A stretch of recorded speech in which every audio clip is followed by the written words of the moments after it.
Hello friends. അപ്പോൾ നമ്മൾ ഇന്ന് ഡിസ്കസ് ചെയ്യാൻ പോകുന്ന ടോപ്പിക് എന്ന് പറയുന്നത് ഫാക്ടേഴ്സ് അഫക്റ്റിംഗ് മെൻ്റൽ ഹെൽത്ത് എന്ന് പറഞ്ഞിട്ടുള്ളതാണ്. നമുക്ക് നമ്മൾ ഫസ്റ്റ് സെമ്മിൽ ഓൾറെഡി ഡിസ്കസ് ചെയ്തിട്ടുള്ള ഒരു ടോപ്പിക്കാണ് ഈ മെൻ്റൽ ഹെൽത്ത് എന്ന് പറയുന്നത്. വളരെ സിമ്പിളായിട്ടുള്ള ഒരു ടോപ്പിക്കാണ്. സോ ഫസ്റ്റ് തന്നെ അപ്പോൾ എന്താണ് മെൻ്റൽ ഹെൽത്ത് എന്ന് പറഞ്ഞുകൊണ്ട് നമുക്കിത് സ്റ്റാർട്ട് ചെയ്യാം. അപ്പോൾ what is mental health? Mental health refers to the state of person's emotional, psychological and social well-being. അതായത് ഒരു പേഴ്സണിൻ്റെ ഇമോഷണലി, സൈക്കോളജിക്കലി അതുപോലെ തന്നെ സോഷ്യലി വെൽബീയിങ് ആയിട്ടുള്ള ഒരു സ്റ്റേറ്റിനെയാണ് മെൻ്റൽ ഹെൽത്ത് എന്ന് പറയുന്നത്. ഒരു ഇൻഡിവിജ്വൽ എങ്ങനെ തിങ്ക് ചെയ്യുന്നു, ഫീൽ ചെയ്യുന്നു, എങ്ങനെ ബിഹേവ് ചെയ്യുന്നു, അതുപോലെ തന്നെ നമ്മുടെ ഡേ ടു ഡേ ലൈഫിലെ ഡിഫറെൻറ്റ് സിറ്റുവേഷൻസിൽ എങ്ങനെ റെസ്പോണ്ട് ചെയ്യുന്നു എന്നതിനൊക്കെ ഈ ഒരു മെൻ്റൽ ഹെൽത്ത് വല്ലാണ്ട് ഇൻഫ്ലുവൻസ് ചെയ്യുന്നുണ്ട്. മറ്റൊരു കാര്യം നോക്കുകയാണെങ്കിൽ ഈ ഒരു മെൻ്റൽ ഹെൽത്ത് ഒരു പേഴ്സണിൻ്റെ ability to cope with stress, make decisions, maintain healthy relationships and perform daily activities effectively ഇതിനെയൊക്കെ എഫക്റ്റ് ചെയ്യുന്നുണ്ട്. അതായത് ഒരു പേഴ്സണിൻ്റെ ഈ സ്ട്രെസ്സിനെ നേരിടാനുള്ള കഴിവിനെയും അതുപോലെ തന്നെ ശരിയായ തീരുമാനങ്ങൾ എടുക്കാനുള്ള ഒരു കഴിവിനെയും നല്ലൊരു റിലേഷൻഷിപ്പ് മെയിൻറ്റെയിൻ ചെയ്യാൻ വേണ്ടിയിട്ടും അതുപോലെ തന്നെ ഭയങ്കര കോൺഫിഡൻ്റ് ആയിട്ട് നമുക്ക് day to day life, day to day activities നല്ല രീതിയിൽ തന്നെ പെർഫോം ചെയ്യാനുള്ള കാര്യങ്ങളെയൊക്കെ വല്ലാണ്ട് എഫക്റ്റ് ചെയ്യുന്നുണ്ട്. നല്ലൊരു മെൻ്റൽ ഹെൽത്ത് ഒരു ഗുഡ് മെൻ്റൽ ഹെൽത്ത് ഉള്ളൊരു വ്യക്തിക്ക് മാത്രമേ ഇത്രയും നല്ല രീതിയിൽ ഡേ ടു ഡേ ആക്ടിവിറ്റീസൊക്കെ കണ്ടിന്യൂ ചെയ്തിട്ട് നല്ല രീതിയിൽ പെർഫോം ചെയ്ത് പോകാൻ വേണ്ടി പറ്റുള്ളൂ. ഒരു വ്യക്തിയുടെ മെൻ്റൽ ഹെൽത്തിൽ എന്തെങ്കിലും പ്രശ്നം ഉണ്ടെങ്കിൽ, മെൻ്റൽ ഹെൽത്ത് വീക്കാണ് എന്നുണ്ടെങ്കിൽ ഒരിക്കലും അയാൾക്ക് അവരുടെ സ്ട്രെസ്സും കാര്യങ്ങളും നിയന്ത്രിക്കാൻ വേണ്ടി പറ്റില്ല. അതുപോലെ തന്നെ നല്ലൊരു ഡിസിഷൻസ് എടുക്കാൻ വേണ്ടി പറ്റില്ല. ഫോർ എക്സാമ്പിൾ നമ്മളിപ്പം ഒരു കുട്ടി സെമിനാർ എടുക്കുകയാണെന്ന് വിചാരിക്കും. അപ്പോൾ ആ കുട്ടിയുടെ മെൻ്റൽ ഹെൽത്ത് ഓക്കെ അല്ല എന്നുണ്ടെങ്കിൽ ആ കുട്ടിക്ക് വൃത്തിക്ക് ഒരിക്കലും സെമിനാർ പ്രസൻറ്റ് ചെയ്യാൻ വേണ്ടി പറ്റില്ല. ഒന്നാമത്തെ കാര്യം അത്. രണ്ടാമതെന്ന് പറഞ്ഞു കഴിഞ്ഞാൽ നല്ല രീതിയിൽ ഇപ്പം നമ്മളിപ്പോൾ സെമിനാർ എടുക്കാം, നമുക്കൊരു അറേഞ്ച്മെൻറ്റ്സും കാര്യങ്ങളൊക്കെ ഉണ്ടാവും. അപ്പം ഈ ഒരു മെൻ്റൽ ഹെൽത്ത് ഓക്കെ അല്ലാത്തൊരു വ്യക്തിയാണെങ്കിൽ ഈ ഒരു അറേഞ്ച്മെൻറ്റ്സ് ഒക്കെ ഓക്കെ ആയിരിക്കില്ല, പെർഫെക്റ്റ് ആയിരിക്കില്ല. നല്ല രീതിയിൽ അവർ ഉദ്ദേശിച്ച രീതിയിൽ ചിലപ്പോൾ അവർക്ക് പ്രസൻറ്റ് ചെയ്യാൻ വേണ്ടി പറ്റില്ല. ഇനി മറ്റൊരു രീതിയിൽ പറയുകയാണെങ്കിൽ ഇപ്പം നമ്മൾ ഈ ഒരു സെമിനാർ പ്രസൻറ്റേഷനൊക്കെ കഴിഞ്ഞ് ഒരു നമ്മുടെ നെഗറ്റീവും പോസിറ്റീവും ആയിട്ടുള്ള കാര്യങ്ങളൊക്കെ പറയുമല്ലോ, ഡിസ്കസ് ചെയ്യുമല്ലോ. അതെന്താ പറയുക, ക്രിട്ടിസൈസ് ചെയ്യാമെന്ന് പറയാൻ പറ്റൂല, റിവ്യൂ പറയുന്ന പോലെ പറയാമെന്ന് പറയാം. ഓക്കെ, അങ്ങനെ എന്തെങ്കിലും പറയുന്ന സമയത്ത് മറ്റുള്ള കുട്ടികൾ ഈ ഒരു കുട്ടിയുടെ സെമിനാറിനെ പറ്റി ഇന്ന കുറവുകൾ തനിക്ക് പറ്റിയിട്ടുണ്ട്, താൻ ഇങ്ങനെ പറഞ്ഞത് കുറച്ച് ഇതായിപ്പോയി, അല്ലെങ്കിൽ ഇന്ന കുറവുകൾ അവിടെ ഇവിടെയൊക്കെ ഉണ്ട് എന്നൊക്കെ നമ്മളൊരു അഭിപ്രായം പറയുന്നത്, കമൻസ് പറയുന്നത് എന്തിനാ? ആ കുട്ടി അടുത്ത സെമിനാർ വരുമ്പോഴത്തേക്കും അതൊക്കെ ക്ലിയർ ചെയ്ത് വരാൻ വേണ്ടിയിട്ടാണ്, ആ പോരായ്മകളൊക്കെ മാറ്റാൻ വേണ്ടിയിട്ടാണ് ഇത്തരം കാര്യങ്ങൾ പറയാം. അപ്പം മെൻ്റൽ ഹെൽത്ത് നല്ലതല്ലാത്തൊരു കുട്ടിയാണ് ആ ഒരു വ്യക്തിയെങ്കിൽ ഈ പറയുന്ന കമൻസൊക്കെ നെഗറ്റീവായിട്ടായിരിക്കും ആ കുട്ടികൾക്ക് കിട്ടുന്നുണ്ടാവുക. അതായത് തന്നെ ബാഡ് ആക്കാൻ വേണ്ടിയിട്ടാണ് ഇവരൊക്കെ ഇങ്ങനെ കമൻറ്റ് ചെയ്യുന്നത് എന്നായിരിക്കും ആ കുട്ടി ചിലപ്പം ചിന്തിക്കുക. ആ ഒരു സിറ്റുവേഷൻ ചിലപ്പോൾ ആ കുട്ടിക്ക് അഡോപ്റ്റ് ചെയ്യാൻ വേണ്ടി പറ്റിയെന്ന് വരില്ല. പക്ഷെ നല്ലൊരു ഗുഡ് മെൻ്റൽ ഹെൽത്ത് ഉള്ള വ്യക്തിയാണെങ്കിൽ അതിനെ പോസിറ്റീവായിട്ട് എടുക്കുകയും നെക്സ്റ്റ് സെമിനാർ വരുന്ന സമയത്ത് അതിനെ ആ കുറവുകളൊക്കെ മാറ്റിയിട്ട് നല്ല രീതിയിൽ തന്നെ പ്രസൻറ്റ് ചെയ്യാൻ വേണ്ടി ശ്രമിക്കുകയും ചെയ്യും. ഇതാണ് ഇവിടെ പറയുന്ന മെൻ്റൽ ഹെൽത്ത് എന്നുകൊണ്ട് ഉദ്ദേശിക്കുന്നത്.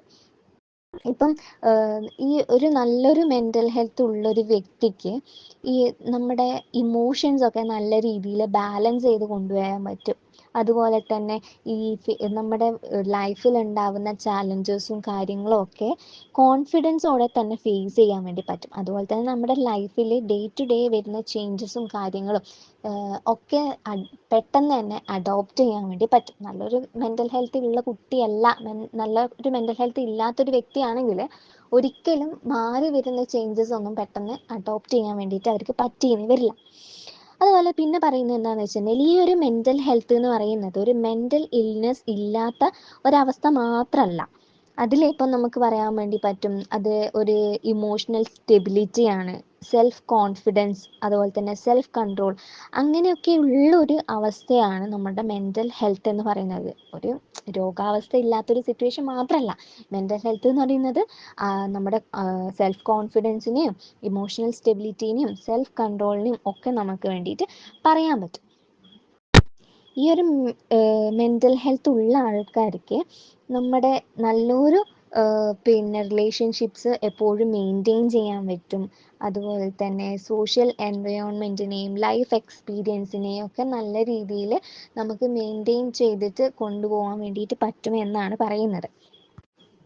നമ്മുടെ ലൈഫ് എക്സ്പീരിയൻസ് മാറുന്നതിനനുസരിച്ചിട്ട് നമ്മുടെ റിലേഷൻഷിപ്സ്, നമ്മുടെ ഫിസിക്കൽ ഹെൽത്ത്, അതുപോലെ തന്നെ സോഷ്യൽ എൻവയോൺമെൻറ്റും ഒക്കെ ഈ ഒരു മെൻ്റൽ ഹെൽത്തിനെ ചേഞ്ച് ചെയ്യാൻ വേണ്ടിയിട്ട് ഇൻഫ്ലുവൻസ് ചെയ്യുന്നുണ്ട് എന്നാണ് പറയുന്നത്. സോ ഒരു ഗുഡ് മെൻ്റൽ ഹെൽത്ത് മെയിൻറ്റെയിൻ ചെയ്യുന്നത് ഒരു പേഴ്സൻ്റെ ഡെവലപ്മെൻറ്റിനെയും അക്കാഡമിക് അച്ചീവ്മെൻറ്റിനെയും അതുപോലെ തന്നെ സോഷ്യൽ അഡ്ജസ്റ്റ്മെൻറ്റിനെയും മൊത്തത്തിൽ പറയുകയാണെങ്കിൽ ഓവറോൾ വെൽബീയിങ്ങിനെയൊക്കെ നല്ല രീതിയിൽ കൊണ്ടുപോകാൻ വേണ്ടിയിട്ട് എസെൻഷ്യലാണ്. അതായത് ഒരു വ്യക്തിയുടെ ജീവിതത്തിൽ അവരുടെ ഓവറോൾ വെൽബീയിങ്ങിന് ഈ ഒരു മെൻ്റൽ ഹെൽത്ത് എസെൻഷ്യൽ ആണ് എന്നാണ് പറയുന്നത്.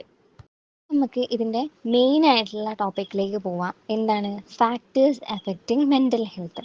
ഇതിലൊരു 9 ഫാക്ടേഴ്സാണ് മെയിൻലി പറയുന്നത്.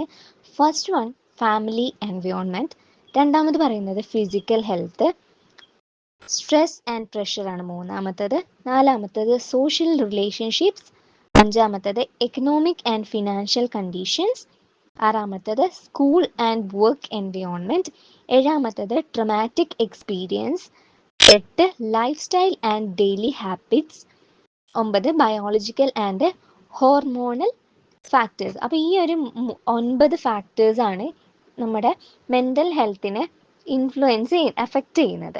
സോ നമുക്ക് ഓരോന്നും ഡീറ്റെയിൽഡ് ആയിട്ട് നോക്കാം. അപ്പോൾ ഒന്നാമത്തെ ഫാക്ടർ എന്ന് പറയുന്നത് ഫാമിലി എൻവയോൺമെൻ്റ് ആണ്. ഇപ്പോൾ ഫാമിലി എൻവയോൺമെൻറ്റ് എന്ന് പറഞ്ഞു കഴിഞ്ഞാൽ ഒരു ഇമോഷണൽ അറ്റ്മോസ്ഫിയർ ആണ്. അതായത് ഒരു വ്യക്തി അവർ വളർന്നു വരുന്ന ഒരു സാഹചര്യത്തിനെയാണ്, ഒരു അറ്റ്മോസ്ഫിയർ ആണ് ഫാമിലി എൻവയോൺമെൻറ്റ് എന്ന് പറയുന്നത്. അപ്പോൾ ഇതിൽ എന്തെല്ലാം ഉൾപ്പെടുന്നതെന്ന് വെച്ച് കഴിഞ്ഞാൽ ഫാമിലി മെമ്പേഴ്സ് ആയിട്ടുള്ള റിലേഷൻഷിപ്പ്, അതുപോലെ തന്നെ communication patterns, emotional support, discipline, അതുപോലെ തന്നെ പാരൻ്റൽ ആറ്റിറ്റ്യൂഡ്സ്, ഇതൊക്കെയാണ് ഈ ഒരു ഫാമിലി എൻവയോൺമെൻറ്റിൽ ഇൻക്ലൂഡ് ചെയ്യുന്ന കാര്യങ്ങൾ എന്ന് പറയുന്നത്. ഇപ്പോൾ ഒരു ഹെൽത്തി ഫാമിലി എൻവയോൺമെൻറ്റ് ആണെങ്കിൽ അവിടെ നമുക്ക് എന്തൊക്കെ കാണാൻ വേണ്ടി പറ്റും? ലവ് കാണാൻ വേണ്ടി പറ്റും, സെക്യൂരിറ്റി, അതുപോലെ തന്നെ അണ്ടർസ്റ്റാൻഡിങ്. പക്ഷേ ഒരു അൺഹെൽത്തി ആയിട്ടുള്ള ഫാമിലി എൻവയോൺമെൻറ്റ് ആണെങ്കിൽ അവിടെ കോൺഫ്ലിക്റ്റ്, നെഗ്ലെക്റ്റ്, എക്സസീവ് പ്രഷൻസ്, അങ്ങനത്തെ കാര്യങ്ങളൊക്കെ നമുക്ക് കാണാൻ വേണ്ടി പറ്റും.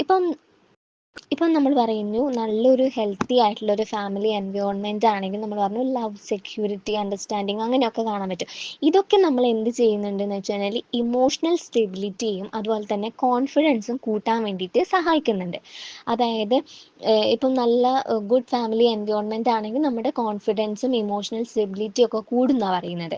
ഇപ്പം അൺഹെൽത്തി ഫാമിലി എൻവയോൺമെൻറ്റ് ആണെങ്കിൽ എന്താണ്, അത് മെൻ്റൽ ഹെൽത്തിനെ നെഗറ്റീവ്ലി ആണ് എഫക്റ്റ് ചെയ്യുന്നത്. അത് നേരെ ഇപ്പം നോക്കുകയാണെങ്കിൽ കോൺഫിഡൻസ് കുറയുന്നതും അതുപോലെ തന്നെ സമ്മർദ്ദം കൂടും. ഇതൊക്കെ നല്ല രീതിയിൽ വല്ലാത്ത രീതിയിൽ ഈ ഒരു മാനസികാരോഗ്യത്തിനെ ബാധിക്കും. ഇപ്പോൾ എക്സാമ്പിൾ പറയുകയാണെങ്കിൽ ഇപ്പോൾ ഒരു നല്ല സ്നേഹമുള്ള കുടുംബത്തിൽ വളരുന്ന കുട്ടിയാണെങ്കിൽ ആ കുട്ടിയുടെ കോൺഫിഡൻസ് ഒക്കെ കൂടും. അതല്ല നേരെ മറിച്ച് വീട്ടിൽ സ്ഥിരം വഴക്കുണ്ടാകുന്ന ഒരു കുട്ടിയാണെങ്കിൽ ആ കുട്ടിയുടെ ലൈഫിൽ എപ്പോഴും എന്താ പറയുക, കൺഫ്യൂഷൻസും പിന്നെ ഇൻസെക്യൂരിറ്റിയും അതുപോലെ തന്നെ ഭയം, ആശങ്ക, അങ്ങനെയൊക്കെ ഉണ്ടാവാൻ വേണ്ടിയിട്ട്, ആങ്സൈറ്റി, ഫിയർ, അതൊക്കെ ഉണ്ടാവാൻ വേണ്ടിയിട്ട് കാരണമാകുന്നുണ്ട്. അപ്പോൾ ഒന്നാമത്തെ ഫാക്ടറാണ് ഫാമിലി എൻവയോൺമെൻറ്റ്. ഓക്കെ, അപ്പോൾ നെക്സ്റ്റ് ഫാക്ടർ, രണ്ടാമത്തെ ഫാക്ടർ എന്ന് പറയുന്നത് ഫിസിക്കൽ ഹെൽത്ത് ആണ്. ഫിസിക്കൽ ഹെൽത്ത് എന്ന് പറയുന്നതുകൊണ്ട് ഉദ്ദേശിക്കുന്നത് നമ്മളുടെ ബോഡിയുടെ ഓവറോൾ കണ്ടീഷനാണ്. അതായത് അതിലിപ്പോൾ ഫിറ്റ്നസ് വരാം, ന്യൂട്രീഷൻ വരാം, സ്ലീപ്പ് വരാം, അതുപോലെ തന്നെ ഇൽനെസ് ഒന്നും ഇല്ലാത്തൊരവസ്ഥ, ഇതൊക്കെ അതിൽ വരുന്നുണ്ട്. ഈ ഒരു ഫിസിക്കൽ ഹെൽത്തിൽ നല്ല രീതിയിൽ ഉറക്കമുണ്ടെങ്കിലും നല്ല രീതിയിൽ ന്യൂട്രീഷൻ ആയിട്ടുള്ള ഫുഡ് നമ്മുടെ ഹെൽത്തിലുണ്ടെങ്കിലും അതുപോലെ തന്നെ നല്ല ആവശ്യമായിട്ടുള്ള സ്ലീപ്പും അതുപോലെ തന്നെ രോഗമൊന്നുമില്ലാത്തൊരവസ്ഥ അതൊക്കെ ചേർന്നിട്ടുള്ളതിനെയാണ് നമ്മുടെ ഫിസിക്കൽ ഹെൽത്ത് എന്നുകൊണ്ട് പറയുന്നത്. സോ മെൻ്റൽ ഹെൽത്തും ഈ ഫിസിക്കൽ ഹെൽത്തും ക്ലോസ്ലി കണക്റ്റഡ് ആണ്. ഇപ്പം മൈൻഡും ബോഡിയും എല്ലാം ബോഡി ഫങ്ഷനും എല്ലാം ടുഗെദർ ആയിട്ടാണ് വർക്ക് ചെയ്യുന്നത് എന്നാണ് പറയുന്നത്. ഇപ്പം പുവർ ആയിട്ടുള്ള ഒരു ഫിസിക്കൽ ഹെൽത്ത് ആണെങ്കിൽ നമ്മുടെ എനർജി ലെവൽസ് റെഡ്യൂസ് ചെയ്യും. അതുപോലെ തന്നെ അത് നമ്മുടെ ഇമോഷണൽ ബാലൻസിനെ എന്ത് ചെയ്യുന്നുണ്ട്, എഫക്റ്റ് ചെയ്യുന്നുണ്ട്. അതായത് നമുക്ക് സ്ട്രെസ് ഉണ്ടാക്കാം, ഇറിറ്റേഷൻ ഉണ്ടാക്കാം, അത് ഡിപ്രഷനിലോട്ടേക്ക് വരെ അത് ലീഡ് ചെയ്യാൻ വേണ്ടിയിട്ട് സഹായിക്കുന്നല്ല, ആ ഡിപ്രഷനിലോട്ട് വരെ അത് ലീഡ് ചെയ്യും എന്നാണ് പറയുന്നത്. ഇപ്പോൾ ഒരു ഉദാഹരണം പറയുകയാണെങ്കിൽ, ഇപ്പോൾ ഒരാൾക്ക് നേരാൻ വണ്ണം ഉറങ്ങാൻ പറ്റിയില്ല, ഒന്നും വേണ്ട, ഇപ്പം നമ്മൾ തലേ ദിവസം എവിടെയെങ്കിലും പോയി അല്ലെങ്കിൽ ഫോൺ നോക്കിയിട്ട് ഉറങ്ങാണ്ടിരുന്ന് അല്ലെങ്കിൽ കുറേ വർക്ക് ഉണ്ടായതുകൊണ്ട് ഉറങ്ങാണ്ട് കുത്തിയിരുന്ന് ആ വർക്കൊക്കെ ചെയ്ത് പിറ്റേന്ന് നമ്മൾ ക്ലാസ്സിൽ വന്നാൽ നമ്മുടെ അവസ്ഥ എന്തായിരിക്കും? നേരം വേണം നമുക്ക് ശ്രദ്ധിക്കാൻ പറ്റൂല, ഒരുമാതിരി ദേഷ്യം, പെട്ടെന്ന് ദേഷ്യം വരിക, എങ്ങനെയെങ്കിലും ഒന്ന് ഉറങ്ങിയാൽ മതി എന്നുള്ളത്, മൊത്തത്തിൽ ബോഡി ടയേർഡാവുക, ഇതൊക്കെ ഉണ്ടാവില്ല. അതായത് ഇപ്പോൾ ഒരാൾക്ക് ഉറക്കം കുറവായി കഴിഞ്ഞാൽ അയാൾ ഭയങ്കര എന്താ പറയുക, ടയേർഡ് ആയിരിക്കും, ഫ്രസ്ട്രേറ്റഡ് ആയിരിക്കും, അതുപോലെ തന്നെ ഭയങ്കര മെൻ്റലി ഡിസ്റ്റർബ്ഡ് ആയിരിക്കും. അതിൻ്റെ ഭാഗമായിട്ടാണ് ഓരോ ദേഷ്യം കാര്യങ്ങളൊക്കെ വരുന്നത്. അപ്പം ഇത് നമുക്ക് ഫിസിക്കൽ ഹെൽത്തിന് ഒരു എക്സാമ്പിൾ ആയിട്ട് പറയാൻ വേണ്ടി പറ്റും. നെക്സ്റ്റ് ഫാക്ടർ എന്ന് പറയുന്നത് സ്ട്രെസ്സാണ്. സ്ട്രെസ് ആൻഡ് പ്രഷറാണ്. സ്ട്രെസ് എന്ന് പറഞ്ഞു കഴിഞ്ഞാൽ stress refers to mental or emotional strain caused by demanding situations or responsibilities. അതായത് ഒരുപാട് റെസ്പോൺസിബിലിറ്റീസ് കൂടുന്ന സമയത്തും നമുക്ക് ഒരു ഇമോഷണലായിട്ടൊരു സ്ട്രെയിൻ ഉണ്ടാവും.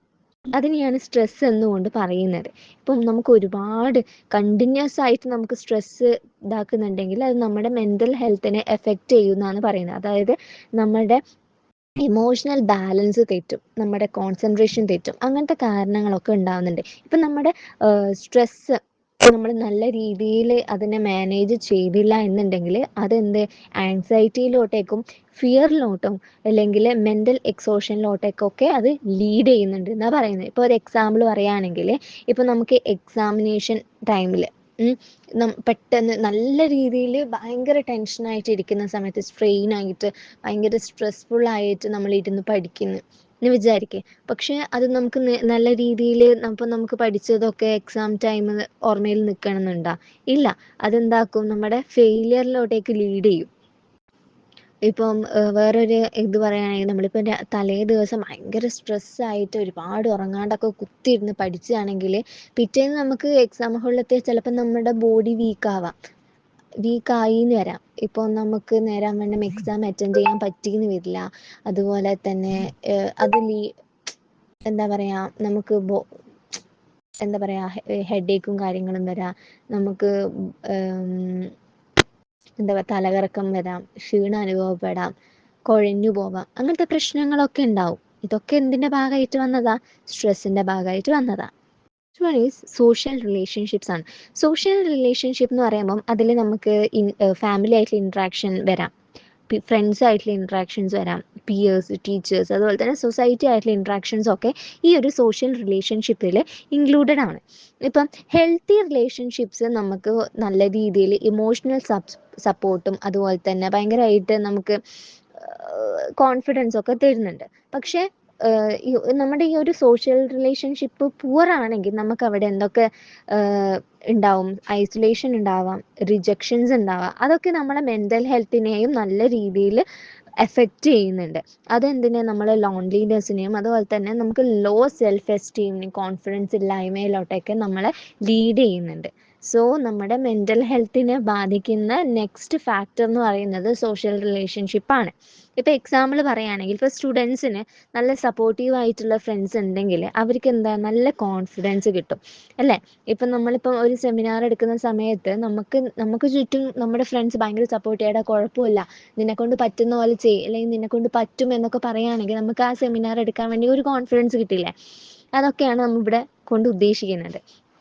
അതല്ല, നമുക്ക് പിന്നെ നല്ല രീതിയിൽ സപ്പോർട്ടൊന്നും ഇല്ലെങ്കിൽ നമ്മൾ ഭയങ്കരമായിട്ട് സ്ട്രെസ്ഫുൾ ആയിരിക്കും, പിന്നെ നമ്മൾ ഡിപ്രഷനിലോട്ടേക്ക് പോകും, അങ്ങനെയൊക്കെ നമ്മുടെ മെൻ്റൽ ഹെൽത്ത് തെറ്റും. അതൊക്കെയാണ് ഇതിൽ പറയുന്നത്. അപ്പം നെക്സ്റ്റ് ഫാക്ടർ എന്ന് പറയുന്നത് എക്കണോമിക് ആൻഡ് ഫിനാൻഷ്യൽ കണ്ടീഷൻ ആണ്. എക്കണോമിക് കണ്ടീഷൻ എന്ന് പറയുന്നത് ഒരു പേഴ്സൻ്റെ ഫിനാൻഷ്യൽ സ്റ്റെബിലിറ്റിനെയാണ് ഉദ്ദേശിക്കുന്നത്. അതായത് ഇൻകം ലെവൽ, എംപ്ലോയ്മെൻറ്റ് സ്റ്റാറ്റസിനെയൊക്കെയാണ് ഉദ്ദേശിക്കുന്നത്. ഇപ്പോൾ ഒരു ഫിനാൻഷ്യൽ സെക്യൂരിറ്റി എന്ന് പറയുന്നത് ഒരു പേഴ്സണിന് ഒരു പീസ് ഓഫ് മൈൻഡ് തരുന്നുണ്ട്, പ്രൊവൈഡ് ചെയ്യുന്നുണ്ട്. ഇപ്പം നമ്മൾക്ക് എന്തെങ്കിലും ഫിനാൻഷ്യൽ ഡിഫിക്കൽട്ടീസ് വരികയാണെങ്കിൽ അവിടെ നമുക്ക് സ്ട്രെസ്സും വെറിയും എല്ലാം ഉണ്ടാക്കുന്നുണ്ട്. ഇപ്പം നമുക്ക് ഒരുപാട് ലോങ് ടേം ആയിട്ടുള്ള ഫിനാൻഷ്യൽ പ്രോബ്ലംസ് ഉണ്ടെങ്കിൽ അത് നെഗറ്റീവ്ലി നമ്മുടെ മെൻ്റൽ ഹെൽത്തിനെ എഫക്റ്റ് ചെയ്യുന്നുണ്ട്. ഇപ്പം എല്ലാവരും പറയും, വാക്ക് പോലെ പറയും, അതായത് പണത്തേക്കാൾ വലുത് സമാധാനമാണെന്ന് പറയും. പക്ഷേ പണം ഇല്ലെങ്കിൽ സമാധാനം കിട്ടും എന്ന് നമുക്ക് തീർച്ചപ്പെടുത്താൻ പറ്റുമോ? അപ്പോൾ പണമില്ലാത്തൊരു സാഹചര്യത്തിൽ ഫിനാൻഷ്യൽ പ്രോബ്ലം വരുന്ന സമയത്ത് അവിടെ നമ്മുടെ സമാധാനം പോകുന്നില്ലേ? പണമില്ലെങ്കിൽ നമുക്ക് സമാധാനത്തിൽ ജീവിക്കാൻ പറ്റുമോ? ഇല്ല, ഒരിക്കലുമില്ല. നമുക്ക് ഫിനാൻഷ്യൽ സ്റ്റെബിലിറ്റിയും നമ്മുടെ മെൻ്റൽ ഹെൽത്ത് ഓക്കെ ആവാൻ വേണ്ടിയിട്ട് ഏറ്റവും വലിയൊരു ഫാക്ടറാണ്. ഫിനാൻഷ്യൽ സ്റ്റെബിലിറ്റി ഉണ്ടെങ്കിൽ നമുക്ക് നല്ല രീതിയിലൊരു പീസ് ഓഫ് മൈൻഡ് കിട്ടും. അതല്ല, അയ്യോ എനിക്ക് നാളെ ഇത്ര പൈസ വേണമല്ലോ, ഞാൻ എന്ത് ചെയ്യും എന്ന് ആലോചിച്ച് ഭയങ്കര സ്ട്രെയിനും സ്ട്രെസ്സും ആയിട്ട് നടക്കേണ്ടി വരും. സോ എക്കണോമിക് കണ്ടീഷനും ഇതിൽ വലിയൊരു ഫാക്ടറാണ്. ഇപ്പം എക്സാമ്പിൾ പറയുകയാണെങ്കിൽ, ഇപ്പോൾ ഒരാൾക്ക് ജോലിയില്ല, അല്ലെങ്കിൽ അയാൾ വലിയൊരു കടം വേറൊരാൾക്ക് നിന്ന് വാങ്ങിയേ വിചാരിക്കുക, അത് അയാളെ കോൺസ്റ്റൻ്റ് ആയിട്ട് അയാളുടെ ഉള്ളിൽ ടെൻഷനും ആൻസൈറ്റിയും ഒക്കെ ഉണ്ടാക്കും. അപ്പോൾ നല്ലൊരു റിലേഷൻഷിപ്പ് അവിടെ ബിൽഡ് ചെയ്യാൻ പറ്റില്ല, നല്ല രീതിയിൽ മെൻ്റൽ ഹെൽത്ത് ഓക്കെ ആയിരിക്കില്ല. സ്ട്രെസ്സും ഫിയറും ആൻസൈറ്റിയും കാരണം ആകെ മൊത്തത്തിൽ അവിയൽ പോലെ ആയിരിക്കും ആ മനുഷ്യൻ്റെ മെൻ്റൽ ഹെൽത്ത് എന്ന് പറയുന്നത്. ഓക്കെ, നമ്മൾ എക്കണോമിക് ആൻഡ് ഫിനാൻഷ്യൽ കണ്ടീഷൻ എന്ന് പറഞ്ഞ ഫാക്ടർ നോക്കി. അപ്പോൾ നെക്സ്റ്റ് ഫാക്ടർ എന്ന് പറയുന്നത് സ്കൂൾ ആൻഡ് വർക്ക് എൻവയോൺമെൻറ്റ് ആണ്. School and work environment refers to the physical and emotional atmosphere of educational institutions and work place.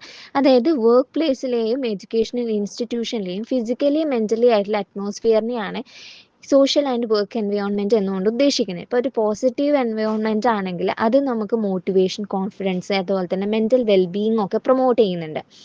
അതല്ല, ഒരു നെഗറ്റീവ് എൻവയോൺമെൻറ്റ് അവിടെ ഉണ്ടാവുന്നെങ്കിൽ അവിടെ എന്തെന്നാണ് ഭയങ്കരമായിട്ട് സ്ട്രിക്റ്റ് റൂൾസ്, അല്ലെങ്കിൽ വർക്ക് ലോഡ്, ഭയങ്കര എക്സസീവ് ആയിട്ടുള്ള വർക്ക് ലോഡ്, അല്ലെങ്കിൽ ലാക്ക് ഓഫ് സപ്പോർട്ടൊക്കെ ആണെങ്കിൽ അതെന്തിനാണ് ലീഡ് ചെയ്യുന്നത്? നമുക്ക് ഒരു സ്ട്രെസ്സും അതുപോലെ തന്നെ ഇമോഷണൽ പ്രഷറൊക്കെയാണ് ലീഡ് ചെയ്യുന്നത്. ഇപ്പം ഒരു എക്സാമ്പിൾ പറയുകയാണെങ്കിൽ, ഇപ്പോൾ നമുക്ക് സപ്പോർട്ടീവ് ആയിട്ടുള്ള ഒരു ടീച്ചറാണ് നമ്മളെ ഒരു എഡ്യൂക്കേഷൻ എൻവയോൺമെൻറ്റിൽ ഉള്ളതെങ്കിൽ അപ്പം നമുക്ക് എന്തായാലും അവിടെ എന്തെങ്കിലുമൊക്കെ നല്ല രീതിയിലുള്ള ലേണിങ്ങിനെ എൻകറേജ് ചെയ്യും. അതല്ല, കണ്ടിന്യൂസ് ആയിട്ട് ക്രിട്ടിസൈസ് ചെയ്യുന്ന ഒരു ടീച്ചറാണ് അവിടെ ഉണ്ടായെങ്കിൽ നമുക്ക് എന്തായാലും സ്വാഭാവികമായിട്ട് അവിടെ ഒരു ഫിയറും ആൻസൈറ്റിയും ഒക്കെ സ്റ്റുഡൻസിൻ്റെ ഇടയിലേക്ക് ക്രിയേറ്റ് ചെയ്യാൻ വേണ്ടി പറ്റും. അതല്ല, വേറൊരു എക്സാമ്പിൾ പറയുന്നു, ഇപ്പോൾ IT ഫീൽഡിലുള്ള ആൾക്കാർക്ക് ഭയങ്കരമായിട്ടുള്ള പിന്നെ വർക്ക് ലോഡായിരിക്കും അധികവും കാണപ്പെടുന്നത്. സോ അവർക്ക് വീട്ടിലെത്തിക്കഴിഞ്ഞാൽ നല്ല ഭയങ്കരമായിട്ട് എന്താ പറയുക, പീസ്ഫുള്ളായിട്ട് റെസ്റ്റ് ചെയ്യാൻ പറ്റുമോ? ഒരിക്കലുമില്ല. അവർക്ക് വർക്ക് ഫ്രം ഹോമും ഉണ്ടാവും, ഓഫീസിൽ പോയിട്ടും വർക്ക് ചെയ്യണം, രാത്രി ഉറങ്ങാണ്ടും ഇരുന്ന് വർക്ക് ചെയ്യുന്നുണ്ട്. അപ്പം നമുക്ക് എന്ത് ചെയ്യുന്നത്, വല്ലാത്ത രീതിയിൽ അവർക്കൊരു മെൻ്റൽ സ്ട്രെസ്സ് കൊടുക്കുന്നുണ്ട്. നല്ല രീതിയിലൊരു നല്ലൊരു പീസ് ഓഫ് മൈൻഡ് അവർക്ക് കിട്ടുന്നേ ഇല്ല. അപ്പോൾ വർക്ക് ലോഡും, എക്സസീവ് ആയിട്ടുള്ള വർക്ക് ലോഡും നമ്മുടെ സ്ട്രെസ് ആയിട്ടുള്ളതും അതുപോലെ തന്നെ ഇമോഷണൽ പ്രഷറും ഒക്കെ കൊടുക്കുന്നുണ്ട് എന്നാണ് പറയുന്നത്. സോ അതാണ് സ്കൂൾ ആൻഡ് വർക്ക് എൻവയോൺമെൻറ്റ് എന്ന ഫാക്ടർ കൊണ്ട് ഉദ്ദേശിക്കുന്നത്. അപ്പം നെക്സ്റ്റ് വൺ ട്രോമാറ്റിക് എക്സ്പീരിയൻസസ് ആണ്. അപ്പം ട്രോമാറ്റിക് എക്സ്പീരിയൻസസ് എന്ന് പറയുന്നത് സഡൻ അല്ലെങ്കിൽ പെയിൻഫുൾ ആയിട്ടുള്ള ഇവൻസിനെയാണ് ട്രോമാറ്റിക് എക്സ്പീരിയൻസസ് എന്ന് പറയുന്നത്. അത് നമ്മളെ ഇമോഷണൽ ഷോക്കിലേക്കും അതുപോലെ തന്നെ ഡിസ്ട്രെസ്സിലേക്കൊക്കെ ലീഡ് ചെയ്യുന്നുണ്ട്. അപ്പം ഈ എക്സ്പീരിയൻസ് ഒക്കെ ചിലപ്പോൾ നമുക്ക് ലോങ് ലാസ്റ്റിംഗ് ആയിട്ടുള്ള ഒരു ഇമ്പാക്റ്റ് നമ്മുടെ മെൻ്റൽ ഹെൽത്തിലേക്ക് വരും. അതുപോലെ തന്നെ ഇമോഷണൽ സ്റ്റെബിലിറ്റി ഒക്കെ നമുക്ക് നഷ്ടപ്പെട്ടെന്ന് വരാം. ഇപ്പം ട്രോമേനെ നമുക്ക് നമ്മുടെ ഒരു ട്രോമ ഉണ്ടായാൽ അതൊരു പേഴ്സണിൻ്റെ ഫീലിങ്സിനെയും തിങ്കിങ്ങിനെയും അതുപോലെ തന്നെ ഒരു സിറ്റുവേഷനിൽ എങ്ങനെ റിയാക്ട് ചെയ്യാം അതിനെയൊക്കെ എഫക്റ്റ് ചെയ്യും വല്ലാണ്ട്. ഇപ്പോൾ എക്സാമ്പിൾ പറയുകയാണെങ്കിൽ, ഒരാൾ അപകടത്തിൽപ്പെട്ട്, ഇപ്പോൾ പ്രിയപ്പെട്ട ആൾക്കാർ ആരെങ്കിലും മരിച്ചു പോയാൽ അതൊക്കെ നമ്മുടെ മനസ്സിനെ വല്ലാണ്ട് എന്താ പറയുക, കൊള്ളും, നമ്മുടെ മനസ്സിന് വല്ലാണ്ട് കൊള്ളുന്നൊരു കാര്യം. ഇപ്പം നമ്മൾ കുറേ കാലം അത് ചിലപ്പോൾ നമ്മുടെ മൈൻഡിൽ തന്നെ നിലനിൽക്കും. നമുക്ക് അതിന്ന് ഒന്ന് റിലീഫ് കിട്ടാൻ വേണ്ടി കുറേ ടൈം എടുക്കുമായിരിക്കും. ഇപ്പോൾ പെട്ടെന്ന് ഒരാൾ മരിച്ചു പോയാൽ നമുക്ക് ഉണ്ടാകുന്ന ആ ഒരു ദുഃഖവും ഭയവും ഒക്കെ വല്ലാത്തവരായിരിക്കും അല്ലേ. നമുക്കിപ്പോൾ പ്രിയപ്പെട്ട ഒരാളാണ് പോകുന്നതെങ്കിലും നമുക്കത് ഒരുപാട് കാലം നമ്മുടെ മൈൻഡിൽ തന്നെ ഒരു ട്രോമയായിട്ട് മാറുമെന്ന് പറയുന്നേക്കാലോ. അപ്പോൾ അതാണ് ട്രൊമാറ്റിക് എക്സ്പീരിയൻസസും ഉണ്ട്, അതും നമ്മുടെ മെൻ്റൽ ഹെൽത്തിനെ ബാധിക്കുന്ന അഫക്റ്റ് ചെയ്യുന്ന ഒരു ഫാക്ടറാണ്. Next one is life style and daily habits ആണ്. ഇപ്പം ലൈഫ് സ്റ്റൈൽ എന്താ റെഫർ ചെയ്യുന്നതെന്ന് വെച്ച് കഴിഞ്ഞാൽ നമ്മുടെ ഡെയിലി ഹാബിറ്റ്സ് ആണ്. അതായത് നമ്മുടെ sleep pattern, diet, physical activities, പിന്നെ അതൊക്കെയാണ് ഈ ലൈഫ് സ്റ്റൈൽ കൊണ്ട് ഉദ്ദേശിക്കുന്നത്. ഇപ്പോൾ ഒരു ഹെൽത്തി ലൈഫ് സ്റ്റൈലുള്ള ആൾക്കാർക്ക് അതെന്ത് നമ്മുടെ ഗുഡ് മെൻ്റൽ ഹെൽത്തിനെയും ഒക്കെ നല്ല രീതിയിൽ സപ്പോർട്ട് ചെയ്യുന്നുണ്ട്. നേരെ മറിച്ചിട്ട് അൺഹെൽത്തി ആയിട്ടുള്ള ഒരു ഹാബിറ്റ് ആണെങ്കിൽ അത് ഇമോഷണൽ ബാലൻസിനെ ഡിസ്റ്റർബ് ചെയ്യും. അതുപോലെ തന്നെ നമ്മൾക്കിടയിൽ സ്ട്രെസ്സ് ഇൻക്രീസ് ചെയ്യുന്നുണ്ട്. ഇപ്പം നമ്മൾ എല്ലാ ഡെയിലി ഇപ്പോൾ ഒരു എക്സാമ്പിൾ പറയുകയാണെങ്കിൽ ഡെയിലി നമ്മൾ ഒരേ ടൈം കിടന്നുറങ്ങുന്നു, ഒരേ ടൈം എണീക്കുന്നു, നമ്മുടെ സ്ലീപ്പ് സൈക്കിൾ ഭയങ്കര കറക്റ്റായിട്ടാണ് മെയിൻറ്റെയിൻ ചെയ്ത് കൊണ്ടുപോകുന്നതെങ്കിൽ നമുക്ക് നല്ല രീതിയിലൊരു മൂഡ് അവിടെ ക്രിയേറ്റ് ചെയ്യാൻ വേണ്ടി പറ്റും. നമ്മുടെ മെൻ്റൽ ഹെൽത്ത് നല്ല ഹെൽത്തി ആയിട്ട് തന്നെ പോകും. നേരെ മറിച്ച് നമ്മൾ ഉറങ്ങുന്നതും അതുപോലെ തന്നെ കഴിക്കുന്ന ഭക്ഷണമൊക്കെ ഇറഗുലർ ആണെങ്കിൽ നമുക്കതിൽ ഇറിറ്റേഷൻസും ആങ്സൈറ്റിയും കാര്യങ്ങളൊക്കെ ഉണ്ടാവാൻ വേണ്ടി ചാൻസ് വളരെ കൂടുതലാണ്. അപ്പോൾ നമ്മുടെ മെൻ്റൽ ഹെൽത്തിനെ എഫക്റ്റ് ചെയ്യുന്ന മറ്റൊരു ഫാക്ടറാണ് ലൈഫ് സ്റ്റൈൽ എന്ന് പറയുന്നത്. അപ്പം ലാസ്റ്റത്തെ ഫാക്ടർ എന്ന് പറഞ്ഞു കഴിഞ്ഞാൽ നമ്മൾ പറഞ്ഞു 9 ഫാക്ടേഴ്സ് ആണ് ഇതിൽ മെയിനായിട്ട് പറയുന്നത്. അതിൽ ലാസ്റ്റ് വണ്ണാണ് പറയുന്നത് biological and hormonal factors. Okay, ഇനി അതിലേക്ക് നോക്കുകയാണെങ്കിൽ ബയോളജിക്കൽ ആൻഡ് ഹോർമോണൽ ഫാക്ടേഴ്സ് എന്താ പറയുന്നത്? നമ്മുടെ ഇൻറ്റേർണൽ ബോഡിയിലെ ചേഞ്ചസ് ആണ്.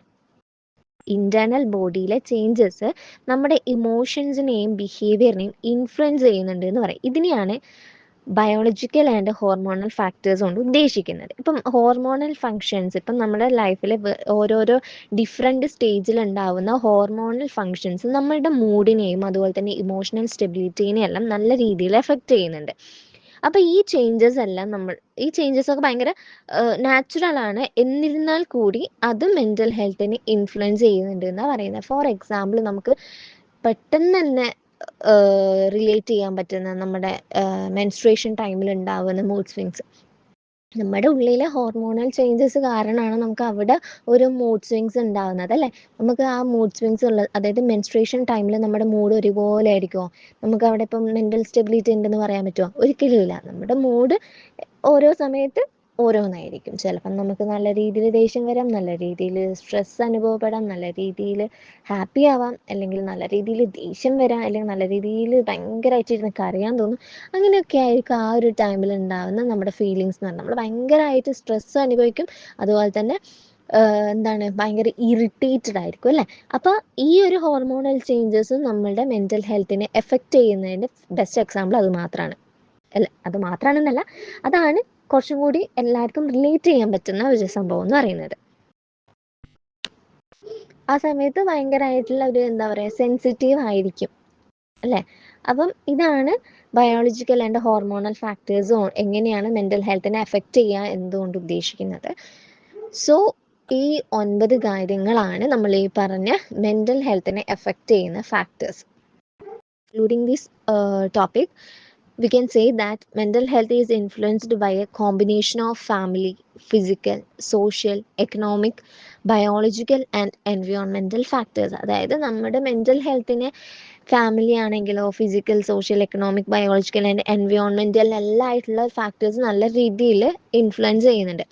Each factors place an important role in shaping emotional and psychological wellbeing. നമ്മളൊരു ഇമോഷണൽ സൈക്കോളജിക്കൽ വെൽബീയിങ്ങിന് ഈ ഒരു ഫാക്ടേഴ്സ് എല്ലാം വഹിക്കുന്ന പങ്ക് എന്ന് വെച്ചാൽ വളരെ ഇമ്പോർട്ടൻ്റ് ആയിട്ടുള്ളൊരു കാര്യം തന്നെയാണ്.